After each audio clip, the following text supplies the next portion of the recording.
Assalamualaikum. Welcome to online classes of Rising Shine School.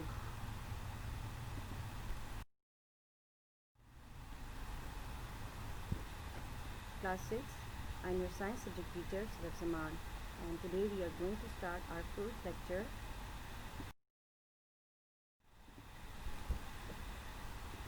और इसके लिए हम जो है अपनी बुक का पेज नंबर 9 एंड 10 जो है वो रीड करेंगे.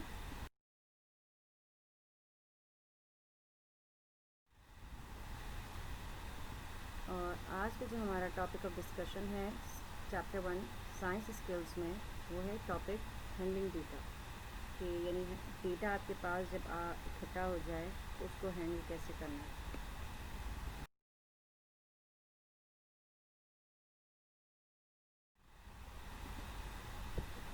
और इस टॉपिक के लर्निंग ऑब्जेक्टिव्स यानी कि at the end of the lesson the students will be able to learn about handling data. यानी कि जब आपके पास डेटा इकट्ठा हो जाए तो उसको हैंडल कैसे करना है. सही है. अब हैंडलिंग डेटा क्या है ये सब मैं अभी आपको बताती हूँ.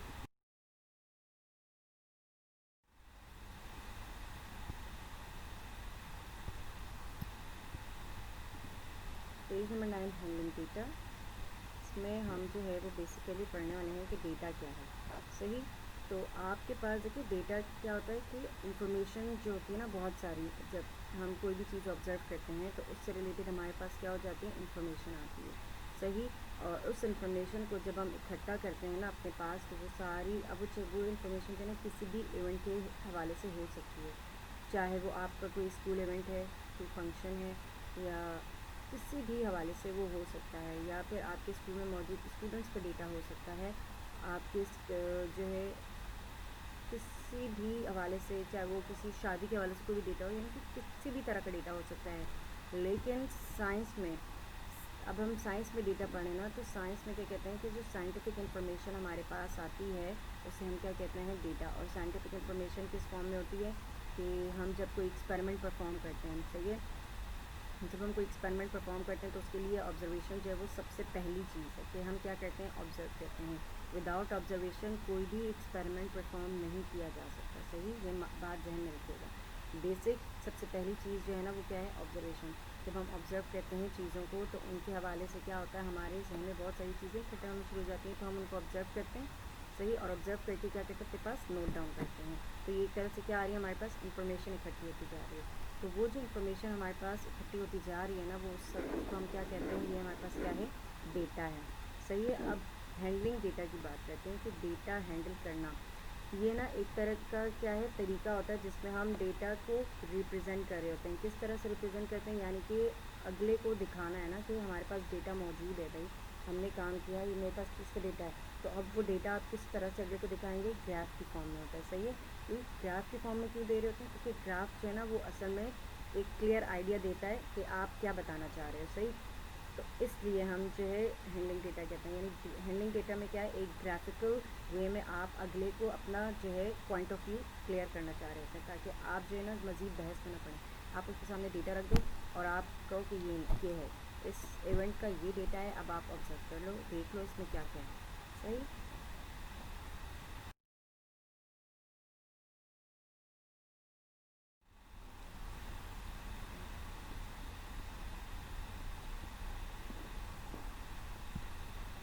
अब जो है हम अपने, हमने भी पढ़ा हैंडलिंग डेटा ना, तो उससे रिलेटेड जो है देख लेते हैं कि डेली लाइफ एग्जांपल्स सुन लेते हैं कि क्या है ना. कि डेली लाइफ एग्जांपल्स में अगर हम बात करें, आप डॉक्टर्स के पास जाते हैं. सही है.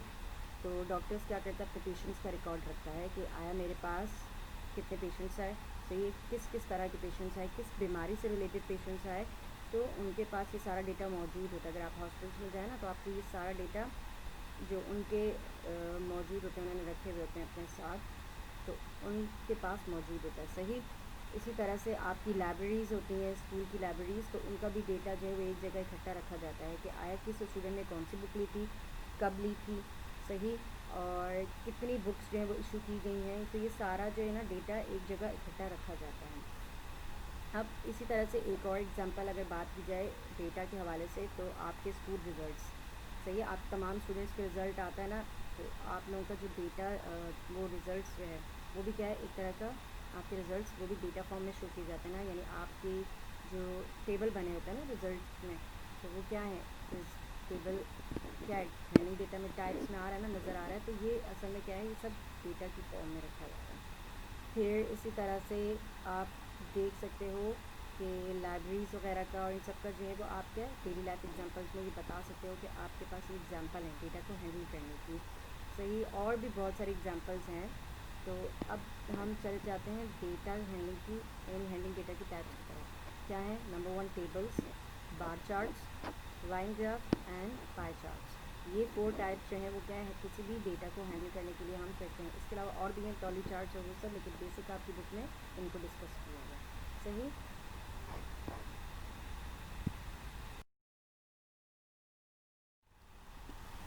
Number 1 table. अब टेबल्स की फॉर्म में हम जो इन्फॉर्मेशन कलेक्ट करते हैं, सही, इसमें भी क्या होता है कि आप इन्फॉर्मेशन को एक साथ क्या होता है, ज़रा डेटा ही है ना, तो डेटा में बेसिक चीज़ क्या होगी कि इन्फॉर्मेशन जो है वो पूरी कलेक्ट होती है। तो ये आपके पास क्या है, इस तरह से टेबल फॉर्म में हम क्या करते हैं, इन्फॉर्मेशन को कलेक्ट कर रहे होते हैं, कैटेगराइज करके। सही, और इस कैटेगराइजेशन में, यानी कैटेगराइजेशन से क्या मुराद है, कॉलम्स की फॉर्म में होता है, रॉस और कॉलम्स होते हैं टेबल में। तो ये आपके पास कॉलम एंड रोज, इस तरह से आप क्या करते हैं, इनको डेटा को कलेक्ट कर लेते हैं। और इस तरह से क्या होता है कि आप रिजल्ट्स को आसानी से कंपेयर कर सकते हैं। सही, क्योंकि आपके पास ना मेंशंस होती हैं, हेडिंग्स और ये इस तरह से। लेकिन इसका जो ड्रॉबैक है, एक थोड़ा सा जो नुकसान क्या है ना, वो क्या होता है कि जब बहुत सारी इन्फॉर्मेशन एक साथ आ जाती है ना किसी भी डेटा में, टेबल्स फॉर्म में, तो वो बहुत ज़्यादा कंफ्यूज कर रही होती है और फिर उसको देखने में ना बोरिंग लग रहा होता है। लेकिन हाँ, छोटा मोटा डेटा हो ना तो उससे फ़र्क नहीं पड़ता, वो हम आसानी से कर सकते हैं। अब जैसे ये टेबल फॉर्म में आपके पास डेटा मौजूद है, सही है, इसको आप आसानी से रीड कर सकते हो। यानी ये आपको क्या बताए हुए, दिन में 2 टाइम बताए हुए, नाइट टाइम टेम्परेचर। अब ये समय डेटा किस चीज़ के हवाले से, टेम्परेचर के हिसाब से हवाले से, कि यानी कि टेम्परेचर बता रहा है कि रात के वक्त टेम्परेचर वो भी 11 बजे के। और इसमें अमाउंट ऑफ क्लाउड कितना होता है, 11 PM यानी 11 बजे के वक्त बादलों का कितना है, सही है, अमाउंट वो बताया हुआ है। और डे टाइम में टेम्परेचर कितना है, 11 बजे के वक्त। और फिर इसी तरह से अमाउंट ऑफ क्लाउड उस वक्त कितना है। और इस तरह से ये 1 2 3 4 5 6 7 आपके पूरे वीक के डेज़ मेंशन किए हैं कि इस डे में क्या क्या टेम्परेचर था और अमाउंट ऑफ क्लाउड कितना था। सही, इसी तरह से डे टाइम को भी बताया हुआ है। अब अगर आप इस डेटा को ऑब्ज़र्व करें, फॉर एग्ज़ाम्पल आपसे पूछा जाए कि सबसे ज़्यादा टेम्परेचर जो है वो कब था, किस दिन था, तो आप, सही है, डेटा में आपको टेम्परेचर आपने देखे, वैल्यू नज़र आ गई ये, तो आपने देखा क्या है, 3rd डे में। सही है, आप गए यहाँ क्या है, नोट किया 18 डिग्री सेल्सियस आ रहा है, किस दिन में आ रहा है, 3rd डे में। सही है, और वो भी किस वक्त, डे टाइम में। तो आप ये बता सकते हो कि 18 degree Celsius on the 3rd day, सही है, और डे टेम्परेचर, डे टाइम में टेम्परेचर जो है सबसे ज़्यादा था। और अगर आपसे पूछा जाए कि सबसे कम टेम्परेचर जो है वो कब था, किस वक्त था, इस डेटा के मुताबिक, तो वो आप जाओगे, देखोगे, फ़ौरन से ऑब्ज़र्व करोगे, आपको नज़र आया -1 डिग्री सेल्सियस। -1 डिग्री सेल्सियस देखा, और वो भी कब है, 3rd डे, और किस वक्त, रात के वक्त, नाइट टाइम टेम्परेचर में। तो आपने मेंशन कर दिया कि भाई रात के वक्त 3rd डे में सबसे कम टेम्परेचर था। सही, और उस दिन बादलों के भी कोई आसार नहीं थे। तो ये इस तरह से आप क्या कर सकते हो, डेटा को अपने एक्सप्लेन कर सकते हो जब आपके पास डेटा हो। सही,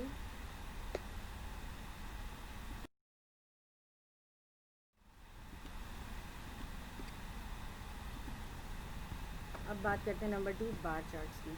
बार चार्ट्स का दूसरा नाम क्या होता है, हिस्टोग्राम। हिस्टोग्राम है, और इसमें हम क्या करते हैं, कोई भी हमारा जो एक्सपेरिमेंट होता है ना उसको एज अ पिक्चर शो कर रहे होते हैं। ये आपको पिक्चर नज़र आ रही है, सही, और इसमें हम जो है क्या करते हैं, एक ही नज़र में ना रिज़ल्ट्स देख के फ़ौरन बता सकते हैं कि क्या है।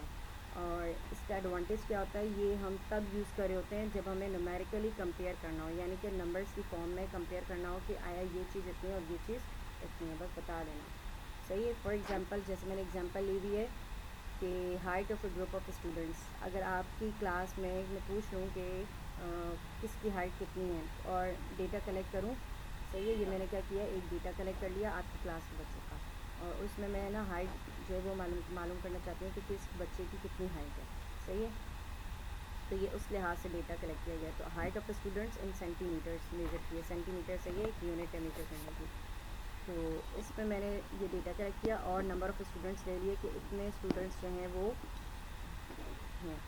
अब इस हिसाब से जब मैंने डेटा को देखा तो इसमें जो मुझे सबसे बड़ी ये जो लाइन नज़र आ रही है। अच्छा, एक चीज़ और बताती जाऊँ, आपके पास जो बार चार्ट होता है ना, सही है, या बार डायग्राम, ये किस तरह से रिप्रेजेंट करती है, हॉरिजेंटल। ये जो आपके पास इस तरह से डेटा है ना, ये क्या है, हॉरिजेंटल बार्स है, इनको क्या कहते हैं, हॉरिजेंटल बार्स। और ये जो लाइन इस तरह नज़र आ रही है ना, ये वाली सीधी लाइन जैसे कॉपी की लाइन होती है, ये इस तरह की लाइंस को हम क्या कहते हैं, वर्टिकल बार्स। क्या कहते हैं, वर्टिकल बार्स। इस तरह से भी इस डेटा को रिप्रेजेंट किया जा सकता है। ये इस तरह से भी कर सकते हैं, और ये जैसे ये लाइंस इस तरह सीधी सीधी आ रही है ना, ये बिल्कुल सीधी सीधी, तो इस तरह से भी हम कर सकते हैं वर्टिकल बार्स। अब बात करते हैं कि इस डेटा को देख के अगर आपसे पूछा जाए कि कितने स्टूडेंट्स हैं जिनकी हाइट जो है वो ज़्यादा है, तो मैं फ़ौरन से ऑब्ज़र्व करके ये वाली 160 पे गई। ये मुझे यहाँ नज़र आ रहा है, तो मैंने देखा ये क्या है, 160 पे। तो यानी कि, और इधर से बिल्कुल सीधी यहाँ पे कोई ऑब्जर्व करने के लिए कि 4, तो 4 स्टूडेंट्स ऐसे हैं जिनकी हाइट क्या है, सबसे ज़्यादा है, और वो कितनी आ रही है, 160 सेंटीमीटर्स। और अगर पूछा जाए कि कितने स्टूडेंट्स हैं जिनकी हाइट सबसे छोटी है, यानी कम आ रही है, तो मैंने ये ऑब्ज़र्व किया पहले यहाँ से, तो आ रहे हैं एक ये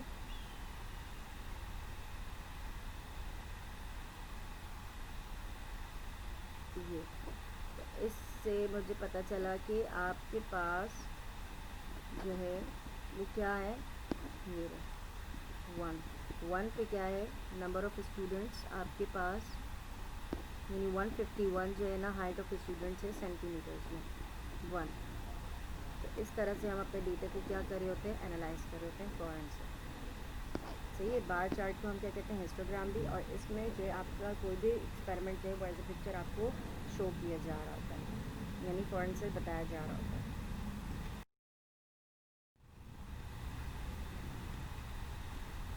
लाइन ग्राफ, सही है, लाइन ग्राफ के बारे में आपको पहले से बताती चलूँ कि आपके पास जो ग्राफ है वो इस तरह से होगा, और लाइन ग्राफ में क्या होती है, कोई भी लाइन किसी भी तरह की होगी, लाजमी नहीं वो सीधी हो। सही, आपके पास वो कर्व फॉर्म में भी हो सकती है, वो जो है वो कर्व भी, किसी भी तरह का कर्व बन सकता है, तो इसलिए इसको हम लाइन ग्राफ कह रहे होते हैं। सही है, लाइन से मुराद ये नहीं कि बिल्कुल स्ट्रेट लाइन होगी।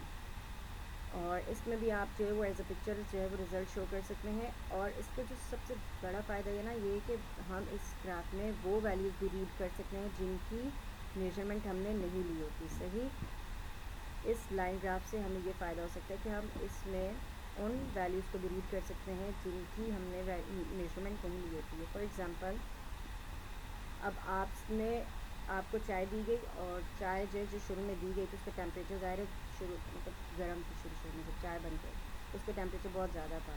10 मिनट गुजरने के बाद जो है आपसे पूछा गया, आपने जो ऑब्ज़र्व कर रहे थे कि आया 10 मिनट गुजरने के बाद उस चाय का टेम्परेचर कितना होगा ना, आपने अपने पास डेटा नोट किया, कलेक्ट की इन्फॉर्मेशन, और फिर उसके बाद उसको एक ग्राफ फॉर्म में रिप्रेजेंट करने की कोशिश कर दी है।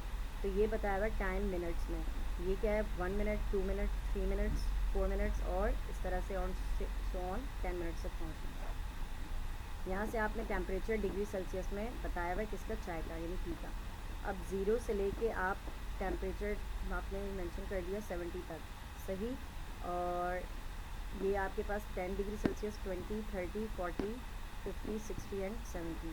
अब आपसे पूछा गया कि भाई शुरू में तो अगर यहाँ पे ऑब्जर्व करें, जब चाय शुरू में आई थी 0 पे, इधर से पॉइंट से हम रीड करना शुरू करते हैं, ये 0, और 0 से आगे गए यहाँ पे कि 60, यानी शुरू में क्या था, 60 डिग्री सेल्सियस था।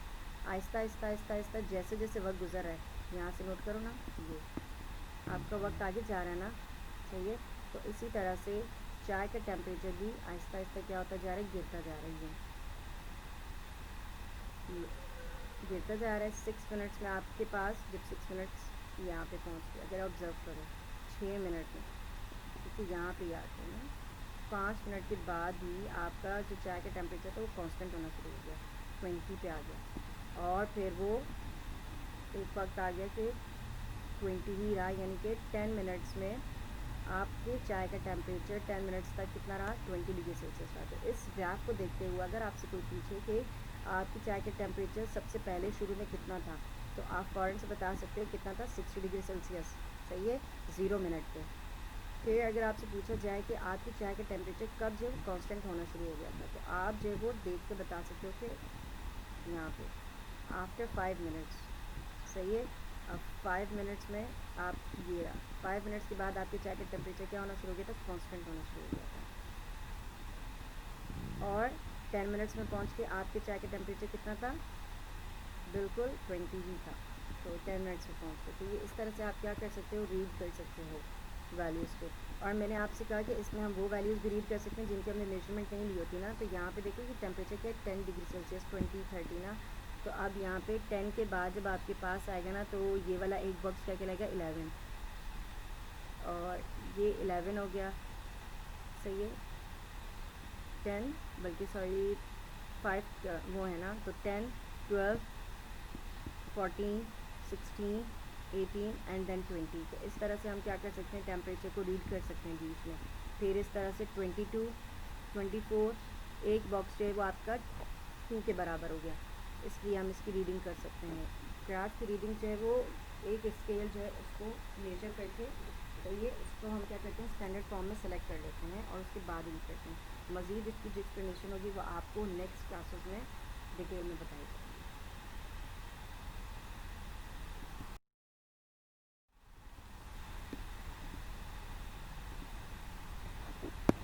पाई चार्ट जो है ना, वो भी आपकी जो पिक्चर है, इंफॉर्मेशन है, उसको भी शो करने का एक बेहतरीन तरीका होता है। उसमें भी हम क्या कर सकते हैं, इसको शो कर सकते हैं।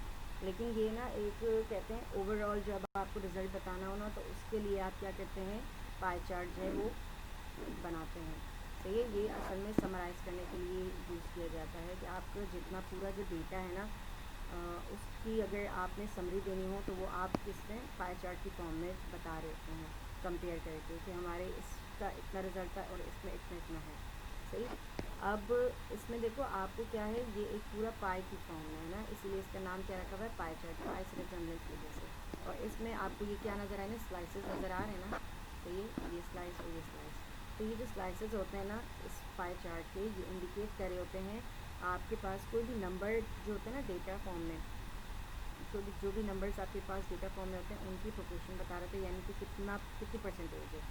अब मैंने यहाँ पे फॉर एग्जांपल बताया हुआ है कि साल कितने स्टूडेंट्स हैं जिनको जो है साल के कितने कौन कौन से मौसम पसंद है। सही है, ये मैंने डेटा कलेक्ट किया हुआ है और इसकी मैंने क्या बताई है, पाई चार्ट फॉर्म है कि साल में हम सबको पता है चार सीज़न होते हैं, 4 सीज़न है ना। सही है, तो समर, विंटर, स्प्रिंग, ऑटम, ये सीज़न है। और इसके बारे में पूछा हुआ है कि किस बच्चे को कौन सा मौसम पसंद है, ये कितने बच्चों को। तो इसमें मैंने अगर मैं इस पाई चार्ट को देखते हुए फ़ौरन बता सकती हूँ और आपसे पूछूँ कि समर का मौसम कितने बच्चे कितने परसेंट स्टूडेंट्स को पसंद है, आप बोल दोगे 50%। और स्प्रिंग का 16%, तो विंटर का 25% स्टूडेंट्स को, और ऑटम का 9% स्टूडेंट्स को पसंद है। सही है, तो अगर इसी डेटा को देखते हुए मैं बता दूँ कि सबसे कम जो है वो कौन सा मौसम पसंद किया जाता है ना, या कौन से स्टूडेंट्स जो है वो सबसे कम, तो आप कह दोगे ये 9% बनेगा। सही है, यानी कि ऑटम का जो है वो सबसे कम रेशियो आएगा, इस तरह से कह सकते हैं। और समर का सबसे कम, तो इस लिहाज से ये आप जो है वो डेटा को कंपेयर भी कर सकते हो और इसकी इंफॉर्मेशन दूसरों को बता भी सकते हो और ख़ुद भी एनालाइज कर सकते हो रिजल्ट्स।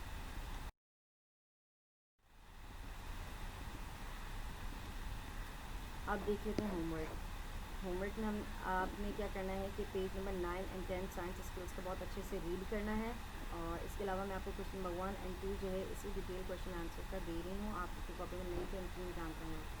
अच्छा, एक बार बताती जाऊँ कि आपको मैंने अभी जो ग्राफ समझाए हैं, आपने इससे रिलेटेड टेस्ट जो है वो करना है, लेकिन वो मैं आपको अभी नहीं, नेक्स्ट आने वाली वीडियोज़ में उसकी सही टेस्ट की दूँगी पिक्चर। तो आपने वो जो है उसका काम करना होगा। सही, तो इसको अपने माइंड में रखिएगा अच्छे से और भूलना नहीं है। ये मैंने आपको काम दिया है क्वेश्चन नंबर 1 एंड 2 डिटेल का, 2 नेक्स्ट वीडियो में और सो नेक्स्ट स्लाइड में। तो आपने ये करना है question number 1, what do you understand by science and how many branches science divided. तो इसका आंसर आपने कॉपी करना है, वो आपकी फाइल।